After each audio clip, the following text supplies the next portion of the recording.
شک کہاں سے آتا ہے؟ شک آتا ہے ہمارے پاس شیطان کی طرف سے۔ شیطان کیا کرتا ہے؟ کبھی شیطان نے ہمیں ہاتھ پکڑ کے کوئی گناہ کروایا ہے؟ نہیں۔ شیطان ہمیں ہاتھ پکڑ کے مووی دیکھنے لے کے جاتا ہے؟ نہیں۔ شیطان ہمیں برے دوستوں کی صحبت میں ہاتھ پکڑ کے لے کے جاتا ہے؟ نہیں۔ شیطان صرف ہمارے دماغ کے ساتھ کھیلتا ہے، وہ ہمارے دماغ میں خیالات پیدا کرتا ہے۔ سب سے بڑا خیال جو پیدا کرتا ہے، جو قرآن پاک میں بھی ہے، کہ شیطان ہمیں رزق کی تنگی سے ڈراتا ہے۔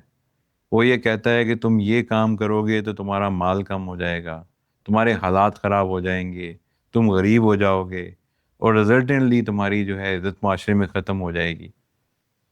اور جتنی بھی یہ سارے خیالات ہمارے ذہن میں آتے ہیں وہ شیطان کی طرف سے آتے ہیں۔ ان خیالات کو ہم زیادہ ویلیو دیتے ہیں، کیونکہ شیطان وہ خیالات کو ہمارے خیالات بنا کے پیش کرتا ہے۔ وہ کہتا ہے دیکھو میں نے سوچا ہے کہ میں اگر یہ کروں گا تو مجھے نقصان ہو جائے گا، رزلٹنٹلی آپ وہی کرتے ہیں جو شیطان کہہ رہا ہوتا ہے، اور آپ وہ چیز سے بہت دور چلے جاتے ہیں جو کہ اللہ تعالیٰ نے ہمیں کہی ہے۔